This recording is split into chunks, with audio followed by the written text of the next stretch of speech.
Welcome to Yogiviews, where my guest is yoga itself, through interviewing those who practice it, teach it, sell it, or simply love it. I am Antonio Sausys, your host. Yoga is the know-how of the universe, a manual for life that tells us that everything in the universe works together, as a unit, as a whole, with amazing and exquisite synchronicity. That means that there are virtually no possibilities of changing one part without altering all the others. Within each one of us, that integration happens between mind, body, and spirit. And yoga addresses this integration through giving us poses and exercises to address the body, breath awareness and breath work to address the mind, and meditation to address the spirit. This knowledge has been passed from generation to generation, mainly through oral tradition, from teachers to students, from masters to disciples. Sometimes, when one of these masters dies, he gets to have the opportunity of naming a successor, someone that will continue with this tradition, with the lineage, imparting the knowledge of yoga. A few years ago, I had the opportunity of meeting one of these appointed masters, and someone that in his late 30s is one of the rising stars in the horizon of modern yoga. I'm referring to Dr.Ananda Balayogi Bhavanani. Ananda is the son of Swami Gitananda Giri, the so-called Lion of Pondicherry, and one of the 5 main authorities in the world of Ashtanga yoga. A doctor trained in England later on went back to India and developed amazing work, not just in regards to yoga, but in relationship to yoga and science together.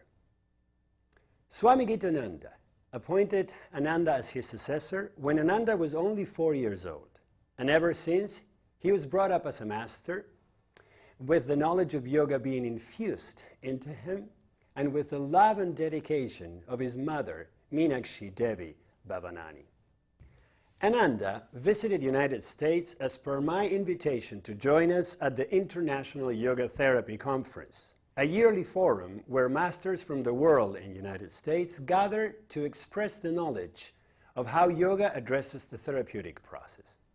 Ananda is a doctor himself and the chairman at the International Center for Yoga Education and Research in Pondicherry, India.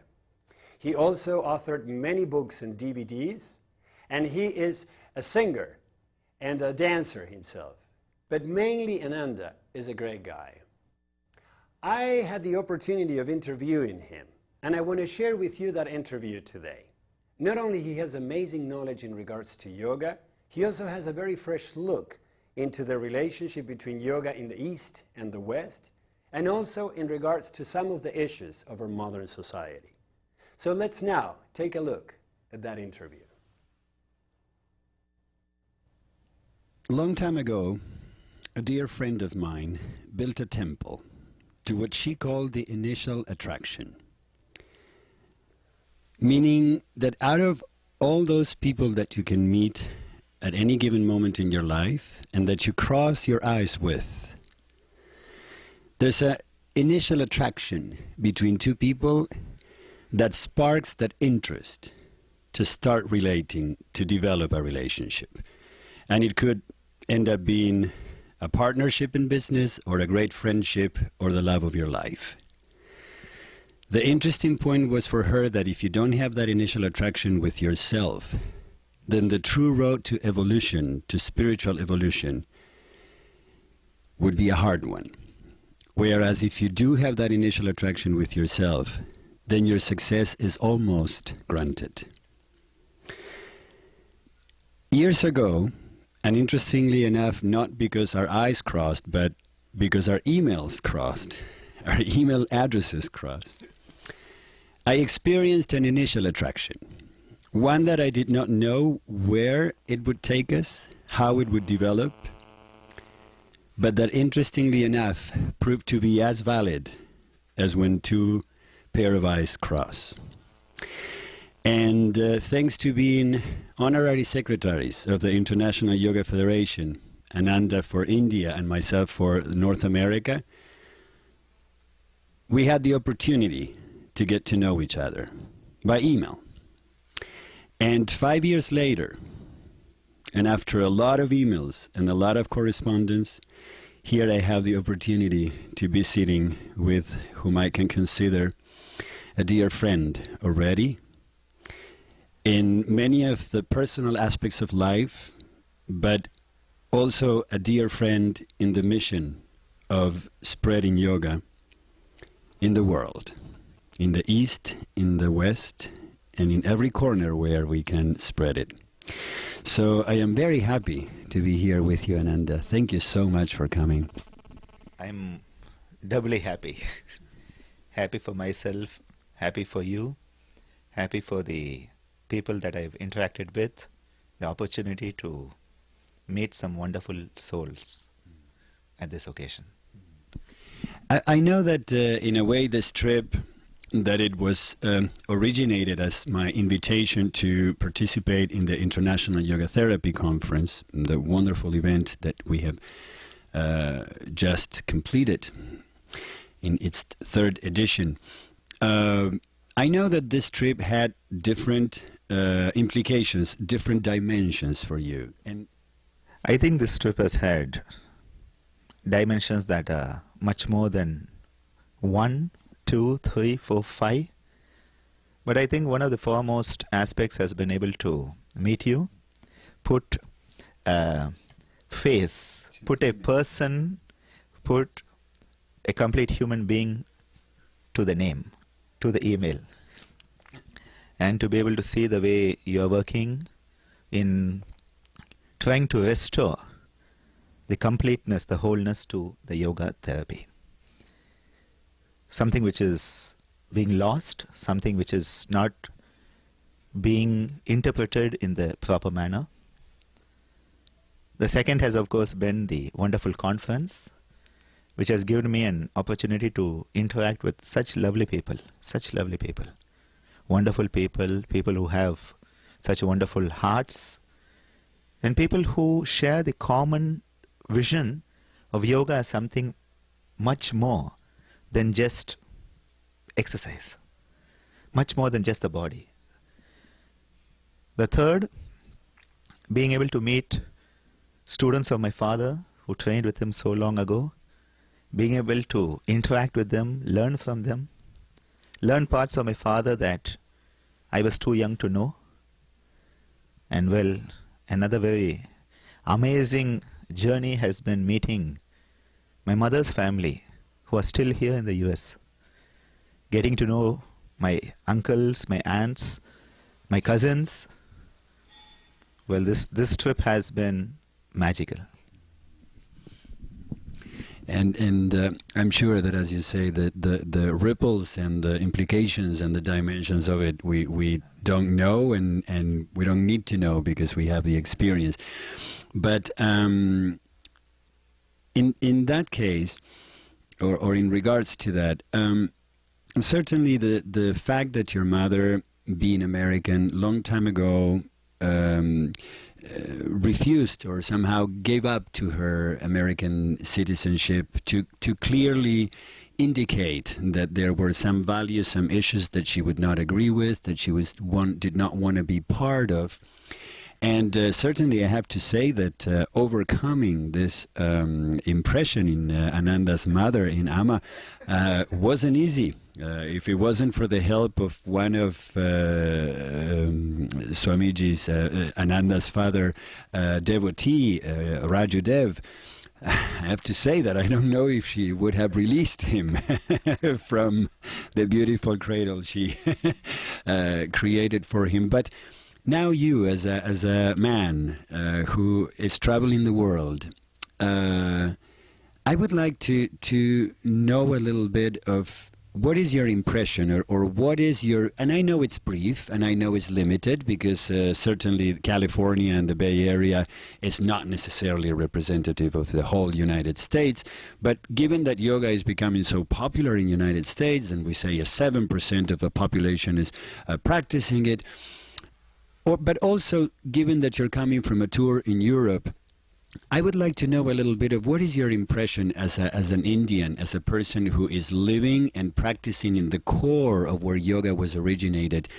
How does yoga look in the West? That's a big question.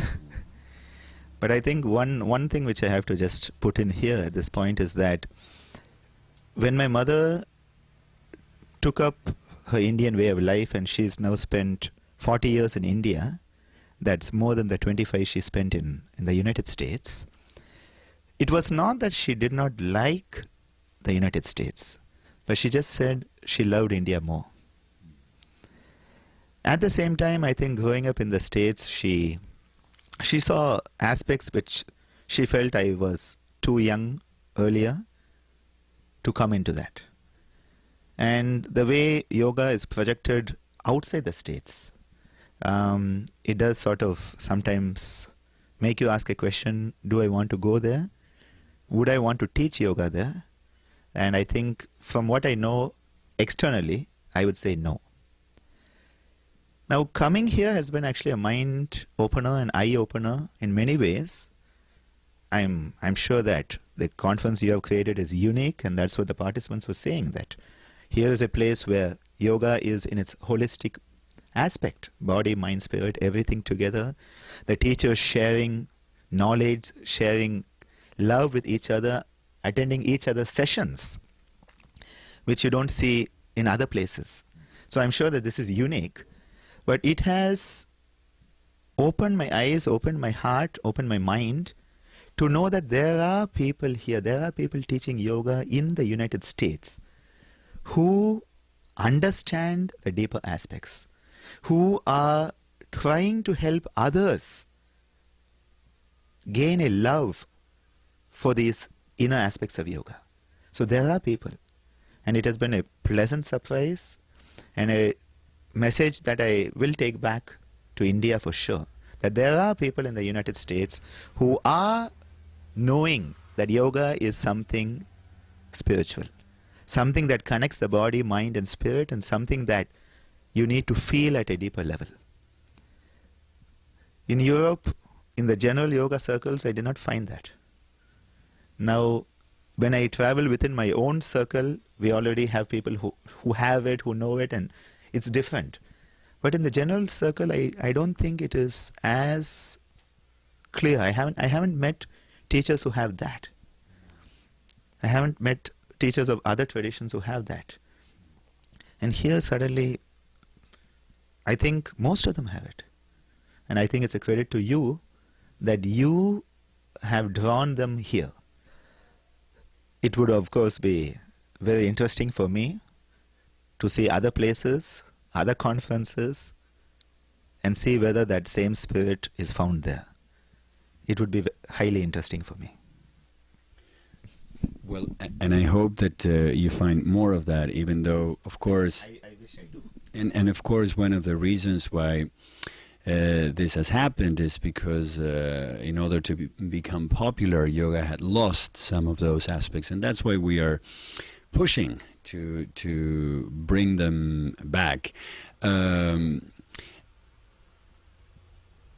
Now, you met a lot of teachers, you met a lot of participants, and you got a little bit of a picture. Now, perhaps you also had a picture or got a picture of what would be more needed, what would be more of another step that we could move forward, and perhaps not just in the field of yoga, but in the field of yoga therapy, because you had an opportunity to sit ahead of time, ahead of the conference in our master's meeting with some of those minds and hearts that are doing it. Then you had an opportunity to see the kind of questions that the participants would come up with, and do you have any thoughts in regards of how we could help the field of yoga therapy become more what it is? That's a question that requires an answer that we have to go back to the roots of yoga. We have to try to understand the complete holistic culture from which it has sprung, because the moment we can reach the roots of yoga, we get the whole thing. Otherwise, we are just dangling on a branch someplace, holding on to a few leaves. Now, I saw that most of the people are getting close to the trunk of yoga. There are quite a few of the teachers who are doing that. But what I feel is that it is not something that you can give to people over a weekend. It's not something that you can say, okay, I will give the holistic aspect of yoga therapy by even a 1 week training or a 1 month training. I feel that people have to immerse themselves into a real sadhana, a real journey.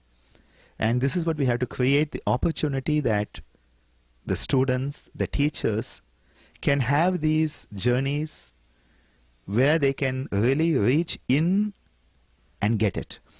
Now, most people don't find the time. Getting a weekend off is sometimes difficult.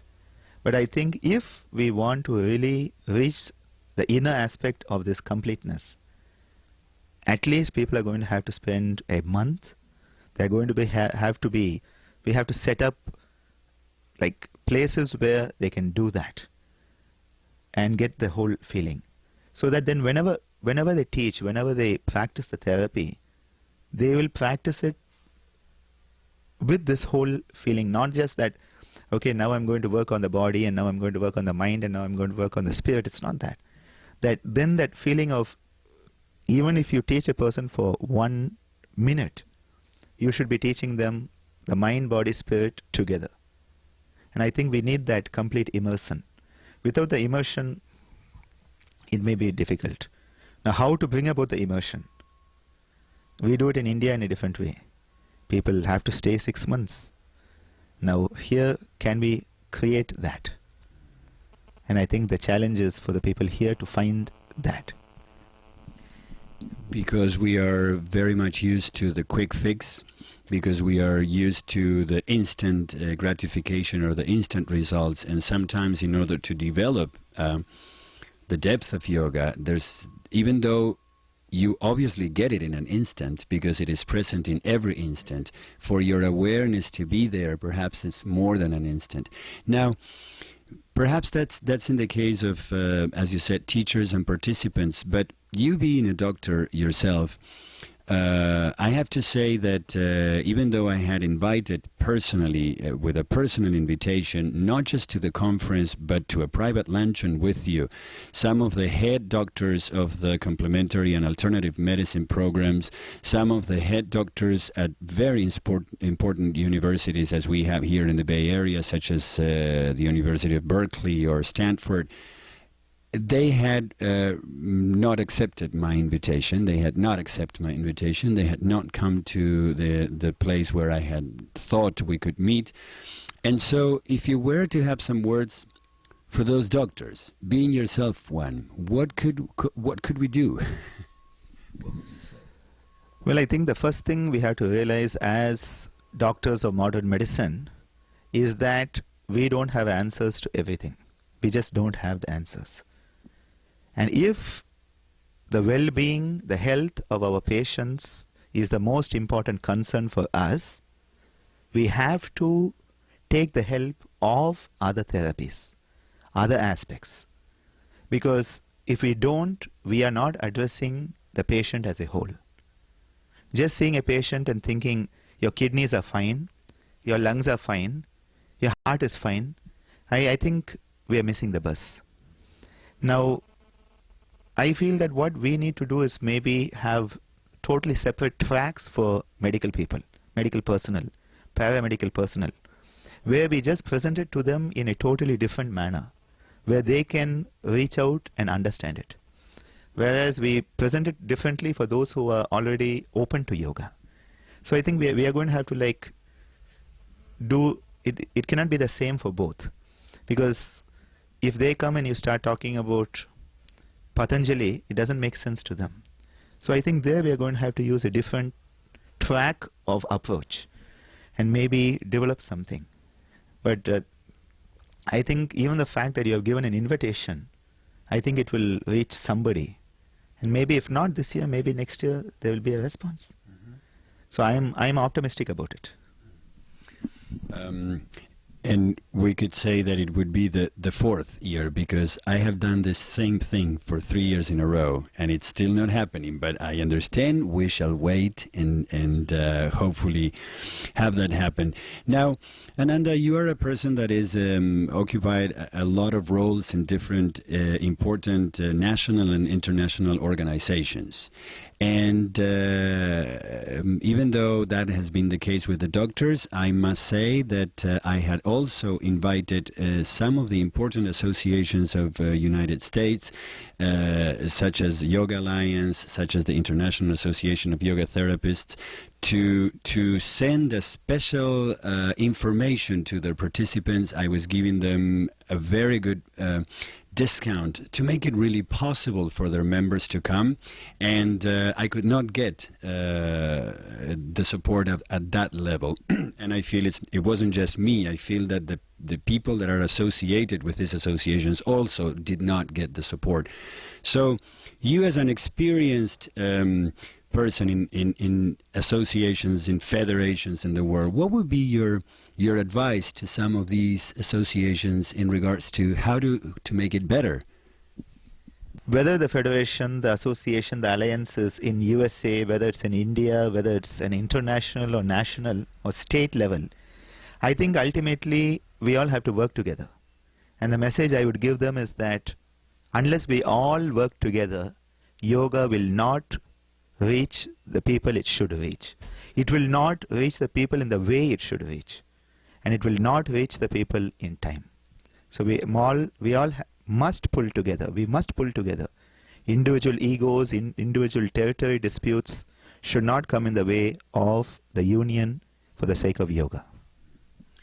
To me, your words are enlightening in regards to what are the differences, or what are some of the things that we could do in order to improve the presence and the perception of the depth of yoga in this part of the world. Now, I'm sure that you have found some similarities because, or that's my assumption, and I would like to know if that is the case. And what are the aspects of yoga that you have seen developed here that maintain or that keep that wholeness, that purity in yoga? Well, I think the first and foremost is the work with the asana. The work with the asana is very similar, be it India, be it the US. And in fact, nowadays we find that some of the people in the United States are becoming as good, if not better, than some of the Indians in the asana aspect. So both are working hard on that. And for many, it is still the window through which they come into the yoga room. Sort of, it's the window that lets them have a look at yoga. So the asana work is very similar, though the dimensions of asana are quite different. And I have found a few people here, especially I was very taken by Ramajyoti and her approach to asana as the bigger picture, it's very similar to how my mother looks at asana. And I very much feel that both of them have such wonderful views on that I should get them together at some point to let them develop that view. And then I just watch and hear and imbibe that. The second thing I find is the aspect of meditation and the concentration practices. Again found, we have people practicing different type of meditation, which actually ultimately is a form of concentration, helping us get into a state of meditation. But whereas the Indian approach is of a holistic aspect, that you do every aspect of yoga and the meditation as part of it, I find that though some people realize it, that many are thinking, okay, meditation and yoga. Whereas actually yoga and meditation are one and the same. They go together. It's part, meditation as dhyana is part of yoga itself. But I find that there are people who know it, who realize it. So these two I find going similar. The one aspect which I would love that the world takes more to heart is the aspect of the yama niyama. The moral and ethical foundation of yoga, which I find people are sort of putting it on the back burner. They're not talking about it. They don't want to mention it because they find that the students may get scared. Now, that is not good. That happens in India, that happens here. And so it's a world problem. I used to earlier say in the East and the West. Now I rather say in the ancient and modern. This is how I like to put it, because modern India in many ways has all the negative characteristics that you will find in the modern world here. So I think we are working on just parallel tracks. It's not that they are opposite tracks, but they are parallel. And I wish that we in India could get the best out of the West, and the West could get the best out of the East. That would just be so wonderful. In yoga, in economics, in lifestyle, in attitude, in facilities, in language. I wish we could do that.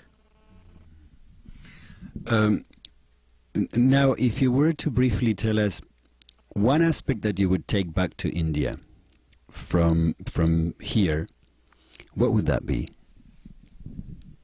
The ability to recognize that others have something to offer. I think Larry Payne, he taught me that. That willingness to say there's another person who I would like him to talk, and I would like him to give his views rather than me talk. I feel I owe Larry a lot. And that moment was a special moment I will carry for my whole life. You mean when he let you come up? So the moment Ananda is referring to was a very interesting moment when I had invited Larry to be part of our panel presentation for the day. And when asked one of the questions right at the beginning, he said, you guys know me, you have me around here. I feel that there's someone else that we should get to know more and whom we should learn more from. And he stood up and he called Ananda to the presentation table, and that was truly an interesting... It was something that touched my heart deeply. Yeah. It touched my heart to realize that is there in the modern world, that is there in the modern yoga world. And I hope I can do that for others when the opportunity is right. I hope I can. What would be something also, briefly if you want, that you would bring from India, that you would leave with us? Well, I think yoga should be happy. Yoga should be fun. It should have that element of anandam. It should not be a dull, monotonous way of looking at life. It should not be something that, oh, I have to show that I'm very serious. And I feel it should be joyous. And if anything, I think people would have, I don't know whether they found my sessions interesting, enlightening, but I'm sure they found it amusing. They certainly did. Now, Ananda, you also had an opportunity to meet prior to the conference with some of your father's students or students of your father's students. And when your father appointed you his successor at the age of 4, and later on when he died when you were 20, I believe, I am sure that certainly you had now an opportunity to see the ripples, the ways in which your father perhaps had affected some other lives. What was your experience meeting them? Well, I think that whenever I meet any of my father's students, the one thing they will say is that whether they love him or hate him, that he changed their life. He transformed their life. And to see people who have transformed their lives for the better, to see people who have the gratitude, the realization towards that, and to then feel the love that they felt for him and they transferred to me. I'm very blessed, very blessed. Well, I haven't met your father personally, but I think that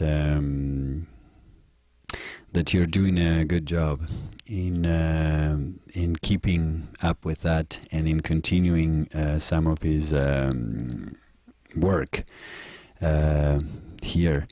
And I am sure that we could talk about so much more and so many other things. And what I hope is that this is just the beginning of a series of visits where you will be able to come and share with us more. In the name of the participants to the conference, the teachers that I saw them certainly having a moment when they met you. I remember Rama and Larry were the first two ones in coming to our meeting, and they just looked at you and they didn't know who you were, and then they were so open and certainly. But I hope that this is the beginning of a series of them, and I am very thankful to your mother for having made it possible for you to be here. I am thankful to you for having accepted the invitation and for having shared with us all this knowledge that you embody and that you represent. And I welcome you in the West, in this part of the West. This is also your home, because all places are your home, as I have found that your heart is our home as well. And it has been beautiful to feel at home. I have to say, Antonio, that I do owe you a lot. I do owe you a lot, because you are the one who has made this possible. You have given me the challenge that come here and made it possible, and given me this wonderful opportunity, which I'm sure is the first of many opportunities to know yoga as it is presented here, to bring what I know, what little of what I know, and continue this wonderful tradition, a tradition that is a living tradition. It is a tradition that never began, never ended. It's always there. It has no beginning, no end. It's always there. And I think you are doing such a wonderful job of that. A real good one.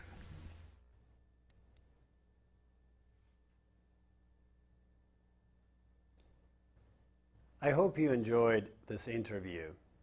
And if you want to know more about Ananda, visit him at the International Center for Yoga Education and Research site, icyer.com.